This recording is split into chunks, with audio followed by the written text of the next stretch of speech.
Hey everybody, welcome to the Pet Food Puzzle Guy. And I have really struggled with how to start this video.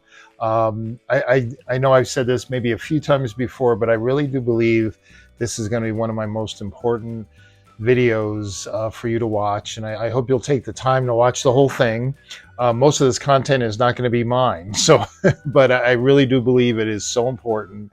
If you are a pet parent, and especially if you've struggled trying to do research on the internet and you have the holistic people over here and what we like to call the science-based people over here, whatever labels you want to use, um, this video is so heartfelt and so humble and I don't even know how to describe it.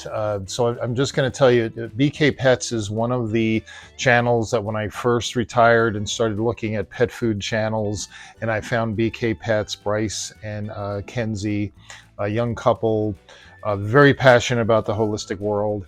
And I've done a few videos. You can go watch them, my reaction videos to them doing interviews with Dr. Judy, with Dr. Becker, with Rodney. And uh, this video is them. It's I'm just going to put clips on. I will put the full video. I'll link it. It's 2.5 hours long. Okay, 2.5 hours. I've watched it twice now because there's so much in it. It's packed with so much good stuff that I really encourage you, wherever you are on the realm of pet food. If you're watching my channel, you're into it enough that it's worth the time. Put it on while you're doing something else. You don't have to watch it. You can listen to it. But Bryce and his wife get into so many things that are just so valuable for everybody to hear. And now, he's put it out on his channel, which is gigantic. So I just want to do my little part with my little channel to get the word out that if you're thinking of them as the BK Pets that I have, countered their arguments and stuff, and as just this young couple that doesn't know what they're talking about, whatever your opinion was before, you really owe it to yourself to watch their video as a whole. It's just so inspiring and encouraging for young folks, especially, that have the wisdom to really evaluate, are we correct, and to make corrections and be so courageous to do that. You can only imagine. I can only imagine with my little community, if I came on here and said, hey, I have totally changed my views, I was wrong, to say I was wrong. Who says that anymore? So again, I don't want to keep going on here. Make sure you check out the whole video, but I've taken clips that I wanted just to give you a taste. Okay, so let's go ahead and get started. And again, as always, just like you'll see, Bryce has and his wife have such a commitment to their community and doing the right thing and helping people. That's my passion as well, and I appreciate all the comments and encouragement from those of you that we call ourselves the nutrition mission, and I really have loved it. So, but that's why this resonates so much with me. So let's go ahead and listen to Bryce, and I'll stop in a little bit, but this is going to be mostly their clips. I hope they don't mind. I'm sure they won't, because again, I want people to hear what these guys are saying and how impressed I am with them.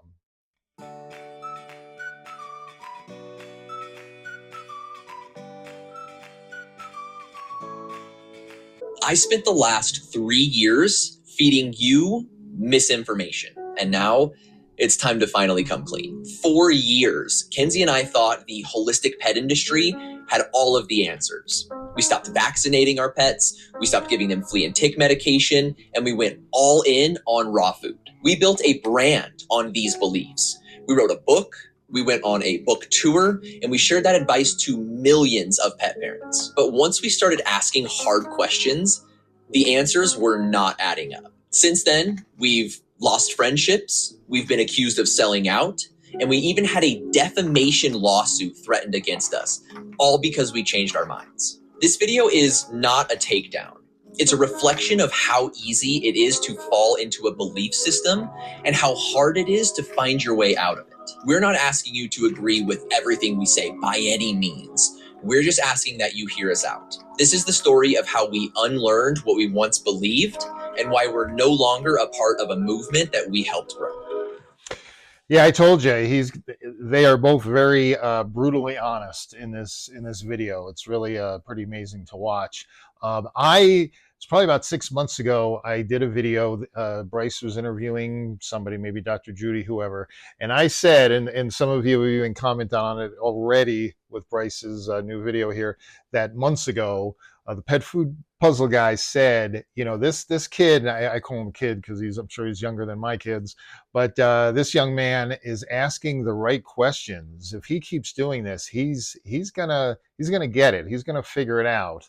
So I think that's why, personally, I'm just so happy for them, and for the pet parents that they're going to influence. Boy, don't we all influence people? We have to be so careful how we influence people. But um, I knew he was going to get there, and that's what his story is all about. And they did this for themselves too. They just weren't holistic pet people. If you watch their video, they did this with their own health first, their own behaviors first, and then of course it transferred over to their pet. So it's quite a. That's like I said, it's about 2.5 hours long, but it's really a very cool story. But anyway, what did he say? We started asking the right questions. Boy, there's a life lesson. Let's put that as number one for life lessons. Ask questions and ask the right questions. So let's keep going. We get to 2021, right? And this is the introduction into the holistic pet world. So Kenzie and I had started making those resin pet tags. Oh my God, that was really hard. We were making these custom pet tags, and through many months of doing that, I eventually stumbled on this podcast with Dr. Steve Gundry, Rodney Habib, and Dr. Karen Becker. And the podcast was a lot of what people have been hearing from us the last 2 years, which is, the fear mongering that kibble is causing these diseases in dogs, and promotion of raw food and not vaccinating our dogs and stuff like that. And one of the specific ones I remember them mentioning is that vets don't get taught a lot about preventative medicine. They're taught how to prescribe drugs and react to accidents and emergencies and stuff, but they're not taught how to make our dogs proactively healthy to prevent those diseases.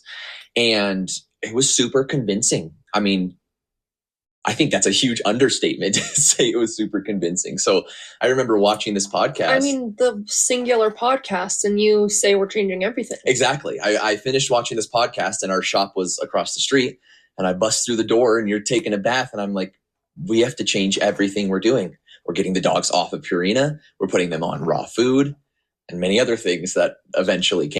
So, boy, there's a lesson for all of us. Bryce listens to one podcast with Dr. Becker and Rodney, and there you go. A total shift in thinking, because it was so influential. It was so impactful for him, and really changed their whole direction of their philosophy and their business and everything.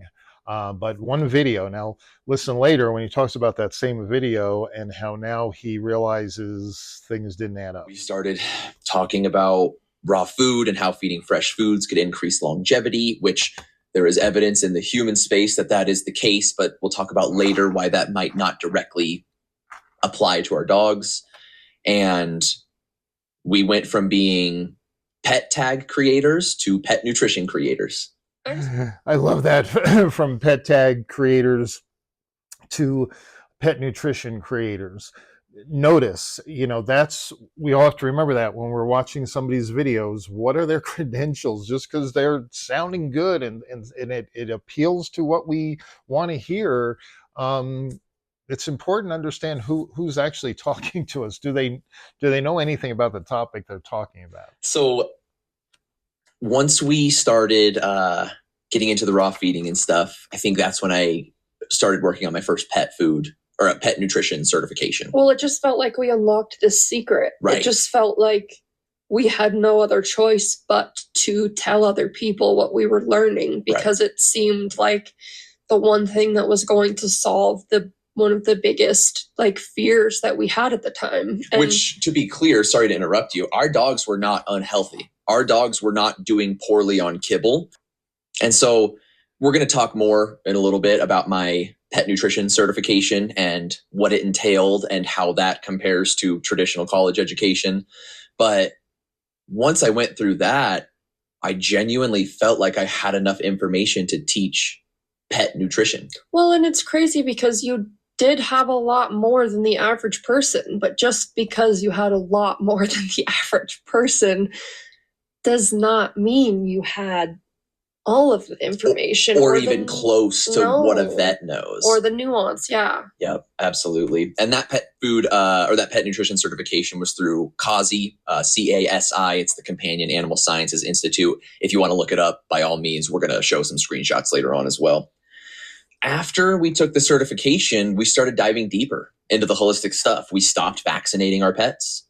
We stopped giving them flea and tick medication. And I would say we stopped taking them to the vet a ton. Now, please, I know a lot of times I lose people, through the video, and not everybody stays till the end. You really need to stay with this here, because Bryce gets into the difference between his certification that he got, that really got him, turning into this, pet food, content creator and all this stuff, versus when he realized through experience what I want to say real, education in canine and feline nutrition is at the academic level or the university level, what the difference is. And he does an awesome job of explaining it. So please stick with us, because I want you to hear, again, as he experiences, it's not just me comparing. You hear me all the time. I even did a video on it. Don't trust canine nutritionists and pet nutritionists and all this stuff. These silly certifications that people can get. He lived it. So please listen to this. This is so good, such good stuff. I don't think anybody we have met ever has had a cruel intention toward animals. I don't think so either. And I think that's a great segue into talking about what it feels like to be in the holistic industry, because it's exactly like you said, Madison. You're bought in. I mean, both of you have been with us for the last year or so. You know how bought in we were. It wasn't like we were talking about this online and then talking differently behind closed doors. You have this deep sense of camaraderie. You have this deep sense of, oh, you and I are fighting this collective fight against this big evil oppressor. And it's like you get so much motivation and energy from that. And just like what Madison was saying, you believe it. You're in it. You're not, it's not a facade. You're bought in. No, and I think the common thing is these are very, very sensitive, delicate subjects too. So to feel seen and aligned with other people on something so tender to our hearts. Boy, just like what Kenzie said there at the end of that, something so tender to our hearts, something we believe in so much. And what Bryce was saying, that camaraderie of people, kindred spirits, that kind of thing. I have to admit, I think we've felt it, the Nutrition Mission. We're all strangers who didn't know each other at all. And now, I kind of feel like we're friends and we care so much about our animals. Well, the same is true, if not even more so, on the holistic side, because like Bryce said, they're the people fighting the big evil giants out there. We don't have that feeling. I hope you don't on the science-based side. It's just these people are being misled by marketing. They're being misled by people that may mean well, but are really just twisting science or playing with science, or they don't really understand what they're doing.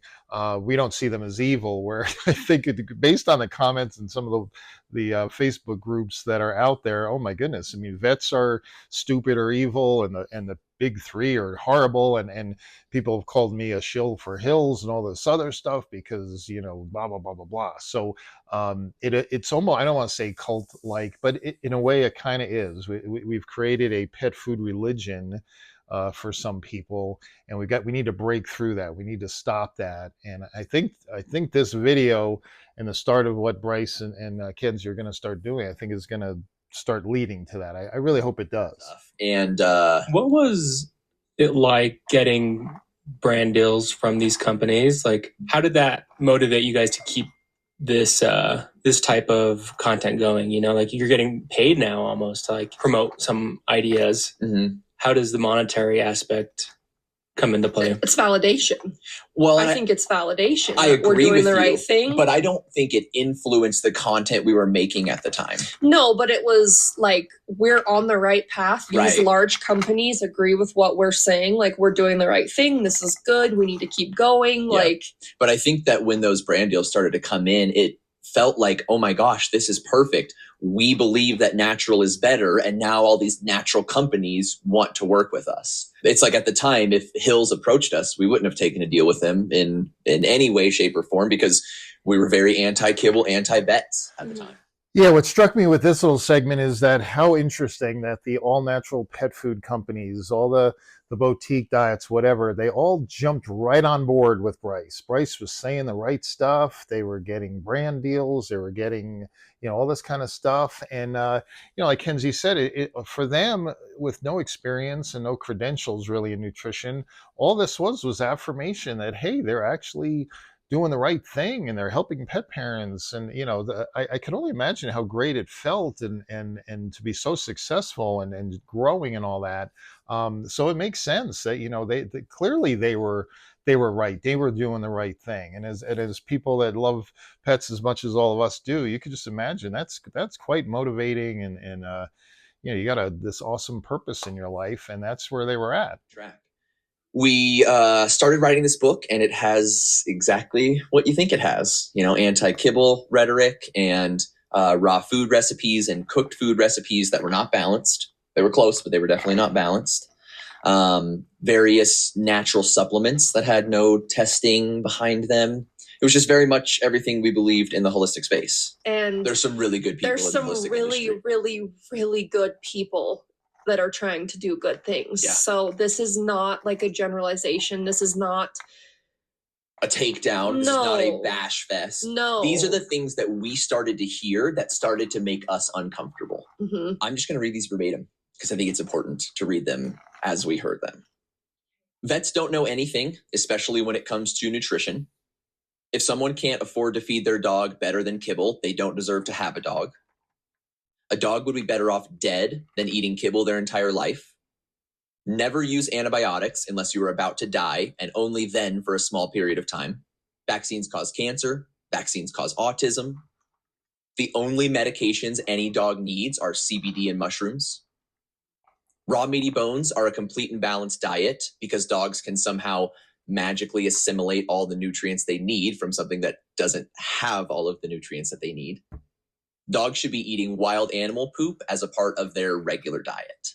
To be honest, some of these don't really bother me that much. Somebody saying dogs should be eating wild poop as part of their regular diet. I mean, dogs already do eat wild poop. I mean, it's maybe that's another reason to get them vaccinated. You know what I mean? Is because they eat stuff like that. That to me is just like a personal opinion that's pretty out there. The ones I have an issue with are the ones that attack pet parents. Something like if someone can't afford to feed their dog better than kibble, they don't deserve to have a dog. Or a dog would be better off dead than eating kibble for their entire life. I mean, we're sitting here saying that a dog would be better off dead than eating a food developed by veterinarians that has all of the nutrients that they need in it. Yeah. I mean, I think that's uneducated. I think that lacks so much nuance, and I think that's so hurtful to pet parents. Well, it sure is. And if you go on social media or you go to YouTube especially and look at videos about pet food and pet nutrition and what Bryce is saying there, that's what you hear, 95% of the time. And it's uneducated, it's really hurtful. And I guess sadly it must be working because based on comments, and these foods wouldn't do it if and these people selling their books and recipes wouldn't do it if it wasn't effective. So that's why I'm so excited that he, with the platform he has, he and Kenzie, they can really shed a lot of light on stop feeling shamed, stop feeling guilted, stop listening to the extremes here, okay? Extremes on both sides, that's never a good thing in anything, right? I mean, so this is great. I really do hope this is a start. He had said in the beginning, we are leaving the movement that we helped create. We're leaving it. We don't believe that anymore. I hope there's a new movement of awareness and back to education a little bit, and where we can actually start looking at things with evidence rather than just emotion. So let's keep going. One of the biggest things that I feel like the holistic industry taught us to get in was not just believing what you hear and looking further into it. Which Yeah, I think I think that ironically is what took us out of the holistic industry. You hold on to that value very deeply. Yeah. And I think that, anybody can say anything, and we have to find people that we trust, but we also have to verify information and verify if what they're saying is true. And we're going to talk about many things here in a little bit that we had heard from so many people in the holistic industry, and we looked into them and they were misrepresented or misquoted or wrong entirely. Mm-hmm. And so I think, that fall of 2024, I feel like that's when I had decided that I want to go back to school at some point and get the traditional science education and further, ideally. And because of that, I naturally started following doctors and scientists and people who were talking about what I was going to start learning about. And so then it's like, okay, you start looking into more of the information, you start listening to these experts more, and then you think, okay, so you have one side of people who are doctors and scientists and researchers saying that raw milk is not safe. And then you have the other side where you have a few veterinarians and a few food scientists, but the majority are just pet parents that have not had the formal science education saying that raw milk is safe. And so then I'm sitting there thinking, it's like, you start to think, who do you trust?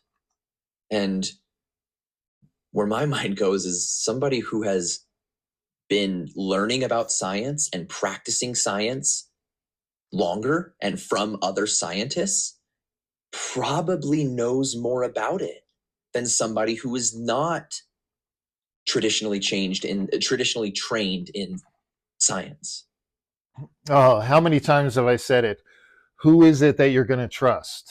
Are you going to trust the board certified nutritionists that have the facilities to spend millions of dollars of research on things and get peer reviewed studies? But Bryce is going to get to all this in a minute. So please stick with me. I didn't want to splice up his video too much. This is the way he went. So he kind of went back and forth. So that's why it goes this way. But you're going to love some of the stuff he says. Okay. So I don't want to hold it up. But again, who do you trust? That is a big question you have to ask yourself. And I love the way he describes it. And that's the thing that I want people to realize. It's like, people that don't watch this podcast are probably going to assume we just sold out. But the reality is, like I said, you see one thing and then you start to see other consistencies and you can't unsee it. And you can't prevent the questions that come after it of like, if this person sounds like a quack, what about these other people that I've been listening to? What Bryce says here, it reminds me of what I've said in my videos, the whole holistic world is something I'm very unfamiliar with. I'm sure there's lots of natural remedies, lots of things out there that I don't know about. And I have some interest in learning, but I'm kind of an old dog, can't teach me a lot of new tricks. I like basic nutrition and I love that conventional way of doing things. The problem is the folks out here that are saying, well, you could use this or you could use that, or here's a natural remedy and all. Maybe I should look into that. Maybe I should trust them a little bit. But then they say stuff where, like Bryce said, they sound like a quack, stuff that I know to be totally untrue, that either they don't know better or they're lying or whatever. But the stuff they're saying, I know with my 34 years experience and being trained by board certified nutritionists and seeing the results in vet clinics every day for over three decades, what they're saying is false. So if I know this stuff is false, now I'm really going to have trouble trusting the other stuff they're saying. And I think that's what he's talking about here, that you can't unsee stuff. You see it and it just he talks about how it just adds cracks to his philosophy. To labs, and you realize how much goes into performing an experiment to see if something is actually a thing or not. And then once you finish that experiment, the entire scientific method is based off of other experts and scientists coming in, reviewing that work, and trying to disprove it. And that's why I think science, at least to a certain extent, has a drop of ego. Because if you're a scientist, if you're a researcher, you have to accept the fact that people are going to critique the shit out of your research paper. That's what the peer review process is. You know, we don't talk about the peer-reviewed studies enough, but you hear from the critics of the big three that, oh, all that research is just biased. They just, make up that research to sell their product. It's all just marketing, as Sam the retailer would say. What Bryce is saying here is so critical. Peer-reviewed studies means there's a lot of people out there that are going to be looking at your work and critique it and try to tear it apart. So there is an ego thing involved there on both sides. So it's not like they all get together. Hey, let's just say this so we can sell more pet food. It doesn't really work that way. Most board certified nutritionists, much of the research going on out there has nothing to do with the big three. They're not, sometimes they're funding it, sometimes they're not. There's lots of independent stuff going on there.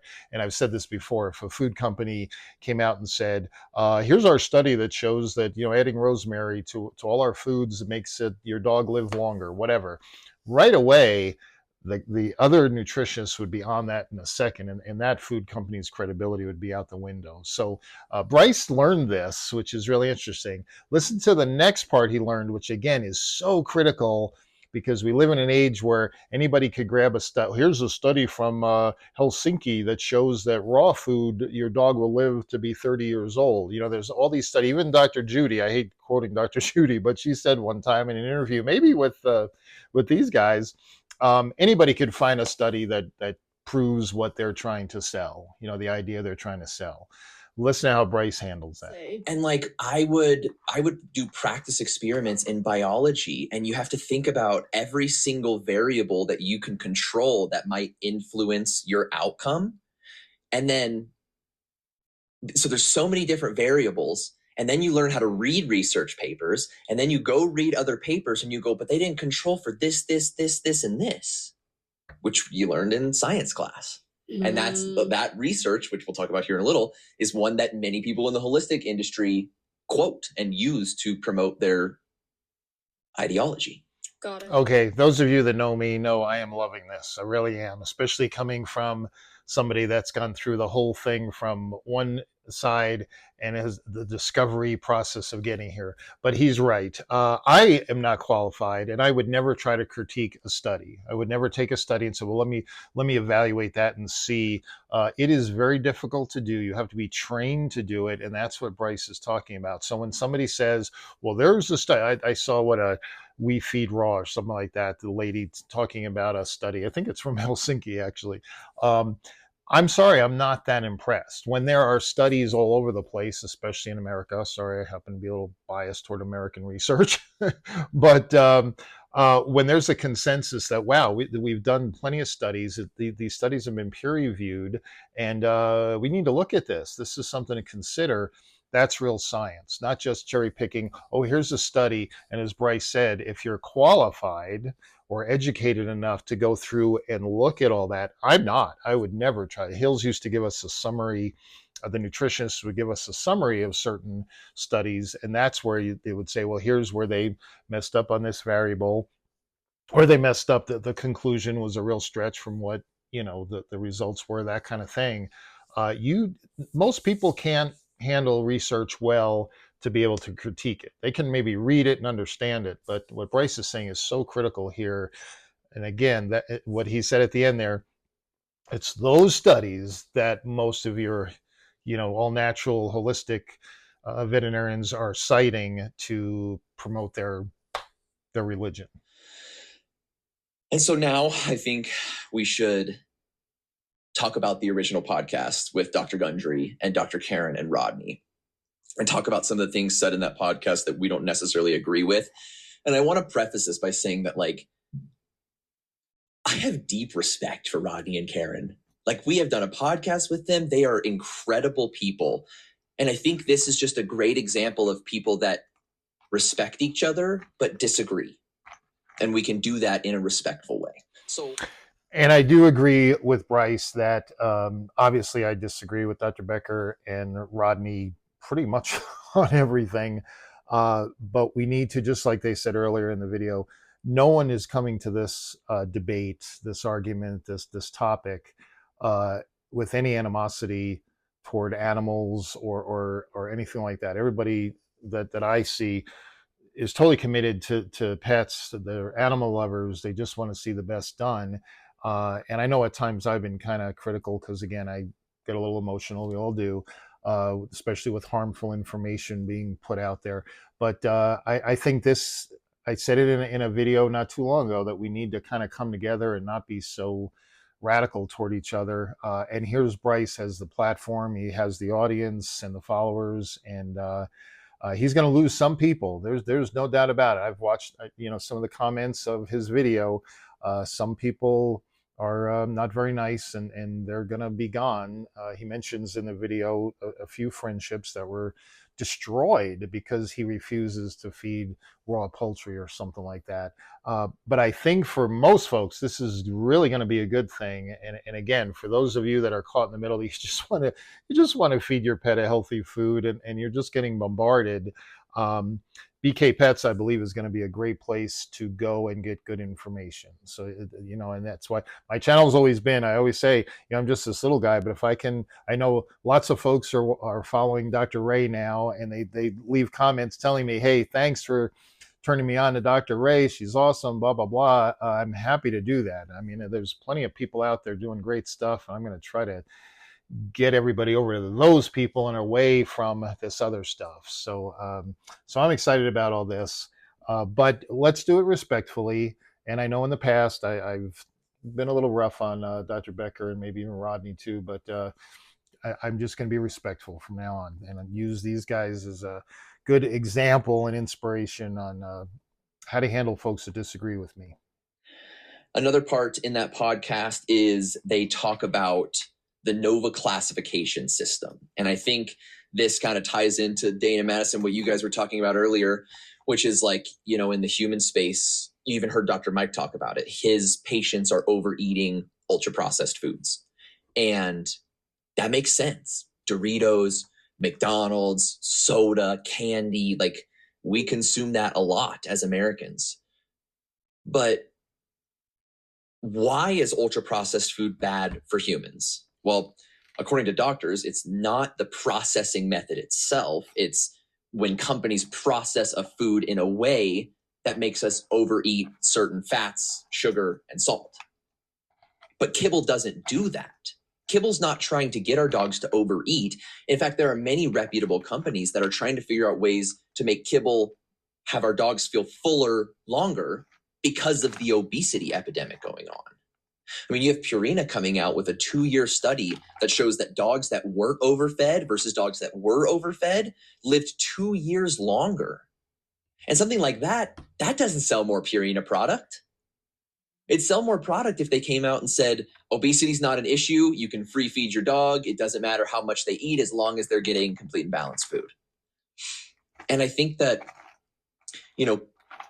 kibble doesn't have excess salt. It doesn't have excess sugar. It doesn't have excess fats.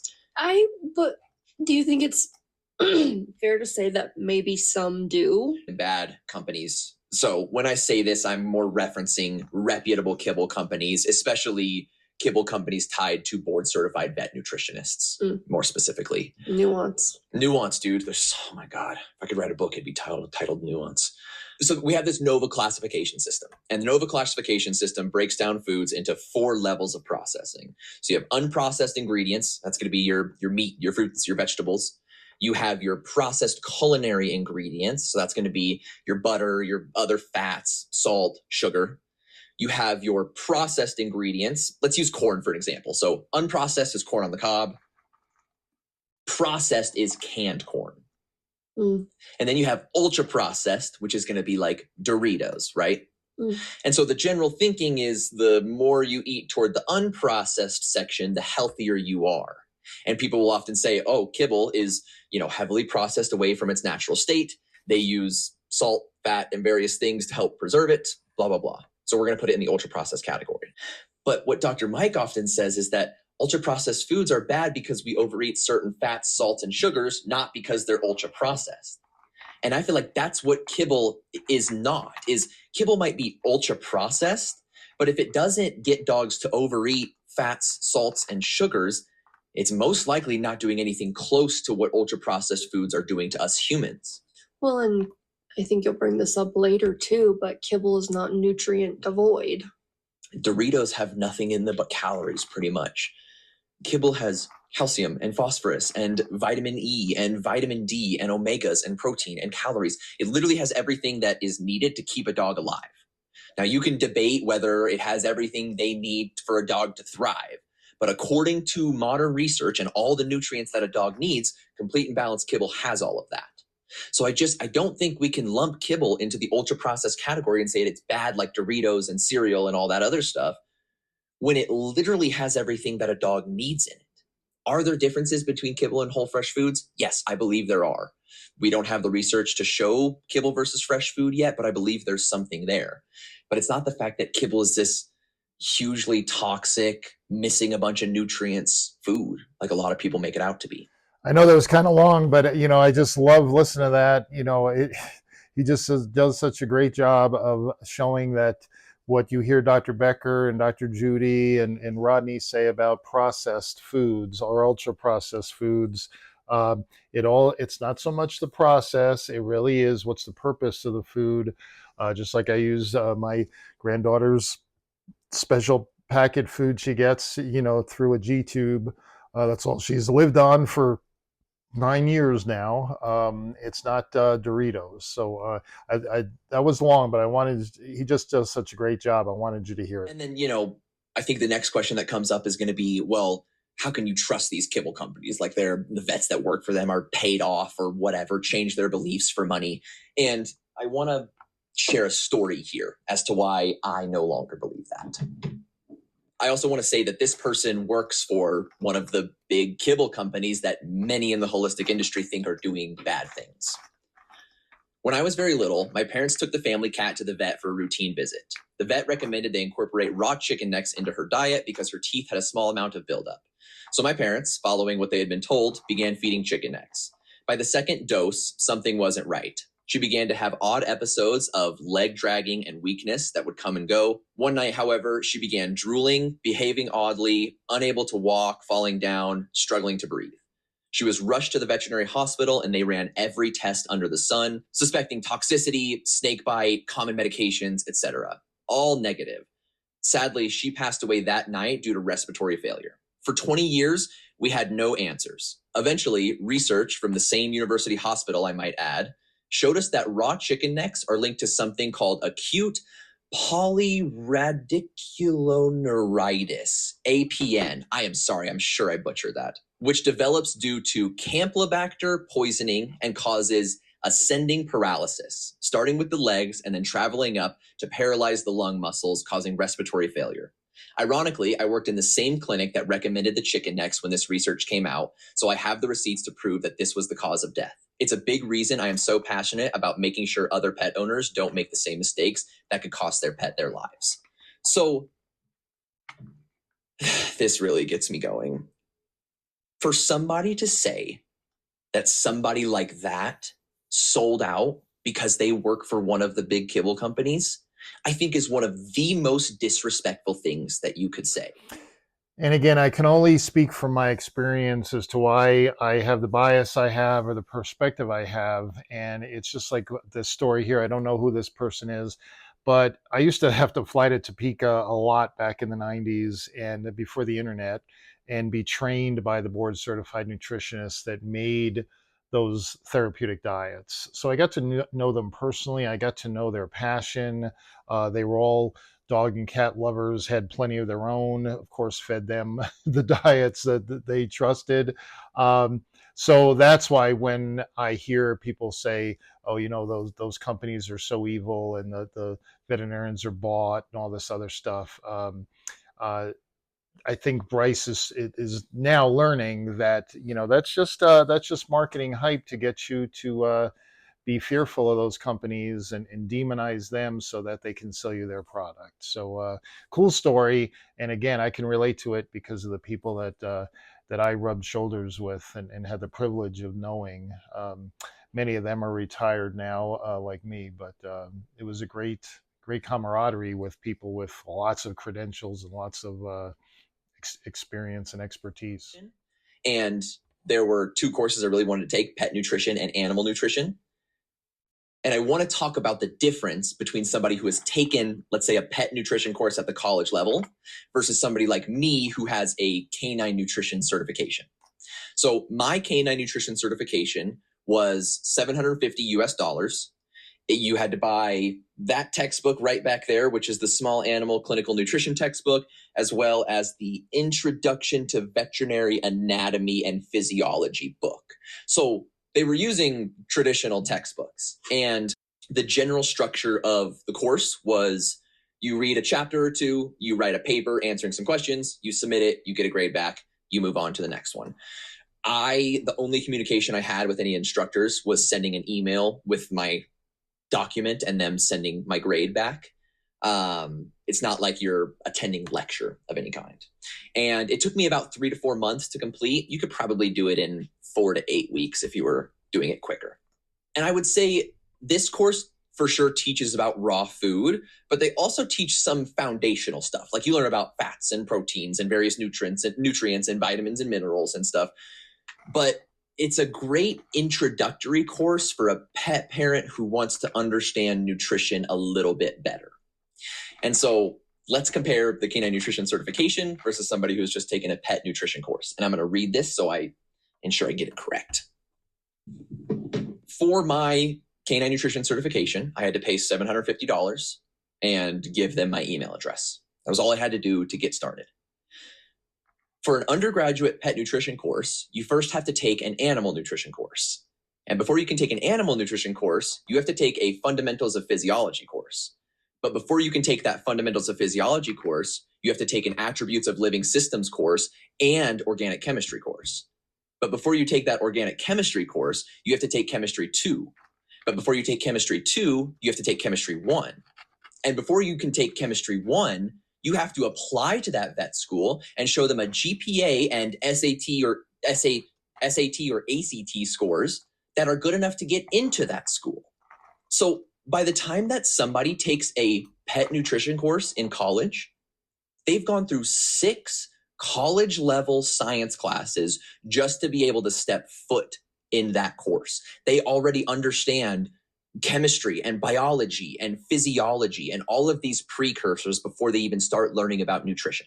I think colleges just have these checks and balances that they can create that ensure you're not just getting, baseline info that you don't really understand if you haven't taken this stuff before. They build you up to everything. Whereas a course like this, it's shorter than a 1-semester course and there's no prerequisites to get in it.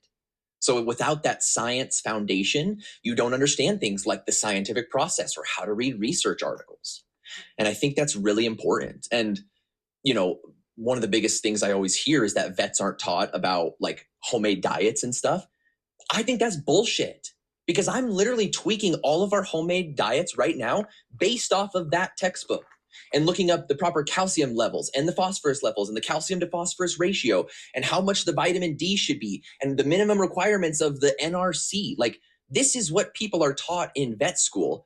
And let's also remember that pet nutrition course, the 6 classes you have to take to get to it.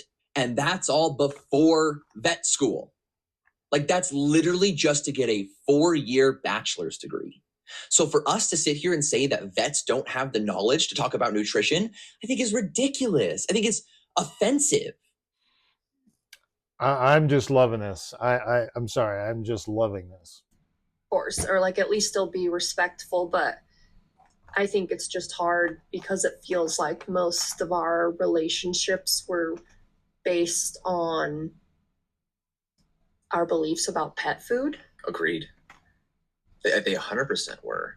And I think that's one of my complaints with the holistic industry too, is like when we wrote our book, I had 4 months of a canine nutrition certification and we got one of the top vets in the industry to endorse it, which like, no offense to any of these vets, but it just feels like for me, people care more that your message matches their message than they do about your actual education and knowledge on a certain topic. Or like who you are at the end of the day. Because like anybody can say whatever they want about us, but like the people that really know us know we love our animals and know we're just trying to do what we feel is best. Kinsey and I were creating this website called Pet Support. And essentially it was going to be an online platform where pet parents could come on and book online consultations with pet experts in various categories. So, we were going to have veterinarians and dog trainers, but it was specifically being designed for holistic pet health coaches, which are the coaches that have gone through Dr. Ruth Roberts' course. And I mean, no offense to Dr. Ruth or any of her coaches, but we decided to pull the plug on this because we weren't confident in the information that they knew. And I think the biggest reason we weren't confident is exactly what we went through earlier, which was the differences between somebody with a canine nutrition certification versus somebody who's taking a college level pet nutrition course. I mean, you wouldn't even do consultations. We talked about it. Never have. No. That's what we started to notice in other people, was like people talking about things as though they were experts with 2-year honorary degrees or certifications or something that's not a full-blown, even undergraduate science degree. And, to the people that say we sold out, we were going to create this whole website and make a bunch of money from it. And we invested $40,000 into this website and completely pulled the plug because we weren't confident that the information being shared was going to be solid evidence-based information. Man, you have to respect these kids, these young people. And again, when I say kids, just because I could be their dad, but especially the wisdom and the credibility and the accountability for people at such a young age. I find that, one, refreshing, but it's very rare. And the fact they care enough about the people that they're reaching out, that they would make that sacrifice and make this this honest, abrupt change. They could have really sold out and just kind of slowly changed over time and treated it more as a business, but they didn't. They went right after, hey, this is what we believe, and we're going to stick to what we believe. Again, just pretty impressive. Not pretty impressive, actually very impressive. The next part I want to talk about is the tactics that we used to mislead 2.5 million pet parents. Okay, but I think your verbiage is really important here, because I don't like when you say that, because it makes it sound like we intentionally did that. I hear you. And that's totally fair. And of course we didn't, because we were deep in it. We believed everything. But I do want to talk about some of these tactics so that hopefully those that are watching this can help better identify when what they're seeing isn't misinformation. So one of the things I've heard from many different doctors is this idea of the gray zone, which is like the area in health or medicine or nutrition where science might not have all of the answers. And it's a breeding ground for misinformation to come in and say, oh, we have the answers. Then there's these logical fallacies that we hear a lot about. And I kind of want to talk about each one of them, what they are, and then give an example of it, because I think people need to be able to identify it. So the first one and the biggest one you're going to hear is the appeal to nature fallacy. And this is the belief that things that are natural are always inherently better than things that are man-made or synthetic. Falling for this one. Oh, me too. All of these, really. Yeah, I mean, I feel you. I think these are all very hard to not fall into at one time or another. An example of the appeal to nature fallacy is kibble is bad because it's not natural. Wolves don't eat kibble, so your dog shouldn't eat it either. And so that's basically assuming that a dog's wild counterpart is not doing something a domestic dog is doing, and it's inherently better to do what the wild dog is doing. And again, it's misleading, because just because something is natural doesn't make it better. I mean, arsenic is natural and it's very toxic. So that it's in one of those blanket statements that just doesn't apply to everything, or most things, in my opinion. Next up, we have the appeal to tradition fallacy. And this is basically the idea that we should do something this way because we've always done it. And one of the things that you and I have heard is that, like, especially in traditional Chinese medicine, people wouldn't have done something for 5,000 years if it didn't work. And there's probably some truth to that. There is probably a level of, like, if you have a disease and I give you something and it makes you sicker and then you die, that person might not do that thing anymore. But even like Dr. K, I was watching one of his podcasts. He's the one that studied Ayurvedic medicine. He's one of the first to admit that one of the big issues of Eastern modalities is like ego and not being willing to accept when something is wrong or doesn't work. And in his words, that's one of his biggest compliments of the Western medicine world is they've started to do a really good job of being willing to admit when they're wrong and peer review process and all of that stuff. The reason that Western medicine is dominated so much is because we are so good at pointing out when our medicine is wrong. The appeal to tradition could sound like we should be using herbs instead of medicine because herbs have been used for thousands of years. That may be true. That doesn't necessarily make herbs better than medications. And it's misleading because many traditional remedies have been studied rigorously, and some can even interfere with, Western medicine. So then we get to the appeal to authority, and this is one that I specifically have used a lot. And this one can be a few different things. So like one of them could be just quoting a single expert and saying, oh, they're right because they're a doctor. It could be somebody like Dr. Steve Gundry, who is a doctor, but he's a doctor of cardiothoracic. He's a cardiothoracic surgeon and not a nutritionist, but he's talking about nutrition. Or it could be somebody like myself who will often start videos saying, I'm Bryce, I'm a certified canine nutritionist, and blah, blah, blah. And the reason that one that I've done specifically is misleading is because canine nutritionist and veterinary nutritionist sound close, but a canine nutritionist is 3 to 4 months or less of training and $750. And a board certified veterinary nutritionist is somebody who's gone through 4 years of science undergrad, 4 years of vet school training, a year of clinical work, and an additional 3 years of nutrition residency. So that's 12 years of schooling. And I think, whether it was conscious or subconscious, it sounded similar and it sounded good and people latched onto it. And so we kept doing it, not understanding how much we didn't know. And then we get to another one, another tactic we used, which was repeating messages until they seem to be true. And this is something you kind of learned in your marketing class. It a little aligns where like you have to see, a consumer has to see something on average 8 times before they make a purchase decision. Mm-hmm. The more you reinforce something, the more people start to believe it and the more it sounds like truth. And so if we get on and keep repeating that kibble is toxic and causes cancer, at a certain point, a certain number of people are going to start believing that. And so if you see somebody just hammering away at something without the data to back it up, they might be trying to use repetition to make a claim more believable. And I think it's important to note that like not all of this is conscious, which most of it's not, is scary and sad. I think it's just important. Again, like we are not insinuating that there's like meetings where everyone sits around and they're like, all right, let's fuck it up. Yep. Like that's not happening. Absolutely. The last kind of tactic I could think of that we really used in convincing people of these holistic methods is fear-based marketing. And I think fear-based marketing looks like, this ingredient is toxic, or this food or feeding method is toxic. Don't feed this kibble because it contains red 40 and red 40 is toxic. And it's misleading because the fear is often from a place of not being educated on that thing, I believe. Because Amen, brother. He's saying so much good stuff here. I couldn't say it that good myself. I just hope more and more people hear this stuff, and that's why I'm happy to share some of his content with you folks out there that follow me. Share, especially the 2.5 hour full one.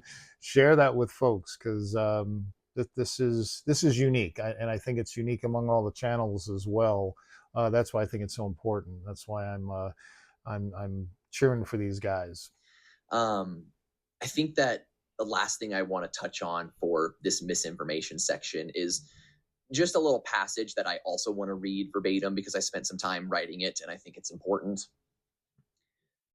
Misinformation spreads when content is emotionally charged, oversimplified, visually familiar, and constantly repeated, making it more shareable. We unintentionally leveraged these same tactics, bold claims, overstated credentials, and confident delivery to gain massive reach, even when the evidence wasn't solid. And I want to take a second to tell you watching this that we are so sorry for this. And like Kenzie mentioned, none of this was done consciously, and we very much believed in everything we have said. But we now recognize that some of the things we have said may have caused harm, and we're deeply regretful for that. And that's why we're here today, is we want to show you what it's like to fall into an ideology and not know how to get back out, but then be able to still get back out. We want to share the message that it's okay to change your mind. It's okay to say, I no longer accept that as truth, and I no longer align with that. And so if we, again, one of our principles is if we are no longer doing something with our animals that we've talked about in the past, we're going to tell you. We're going to tell our community, because they might be doing that because of our recommendation. And so if we no longer recommend that, how could we not tell them? It's a big responsibility. It's a huge responsibility. And, you know, as we're sitting here right now, you and I are not going to be afraid to admit when we were wrong, because I think we need more of that in the world. I know this was a long video, and I really do hope that you're still with us to hear all that, because yes, we definitely need a little more of that in the world, admitting maybe we're wrong. At least put maybe in there if you can't really say I was wrong. And I did hear a phrase at church, actually. It was in the sermon this past Sunday that really applies to this. And the pastor said, you know, sometimes maybe we just should say, hey, maybe you're right about that, or maybe you're right. Tell me more about where that comes from, or why you feel that way, or whatever. It opens up dialogue. And let's face it, there's so many different parts of that's why I call it the puzzle guy, you know, all the different parts of pet food marketing and research and everything else. It's complicated at times, and I'm sure I'm not right about everything that I share with you from my experience. Bryce and Kenzie have learned that, and sometimes I think we just get, you know, we get so tribal that Glenn's right and Dr. Becker's wrong, or Dr. Becker's right and Glenn's wrong, or Rodney's right, and you know, the fact is nobody has a gospel truth on all this stuff. And every now and then saying, hey, you know, maybe you're right about that. Maybe this thing over here, maybe I don't have an accurate understanding of that. Or, and again, asking more questions as to where did you come up with that, you know, belief that, you know, cooking kills all the nutrients and there's no nutrients in kibble, or, you know, with something a little more, you know, dry food's going to cause kidney disease in cats, things like that. We can debate that stuff. We don't have to just say, I'm right, you're wrong, and, you know, get tribal like that. So I really appreciate what these guys do. And I don't request much from my, from my folks in Nutrition Mission, but I'm going to give you a homework assignment maybe, or just, I'm just going to suggest you do this.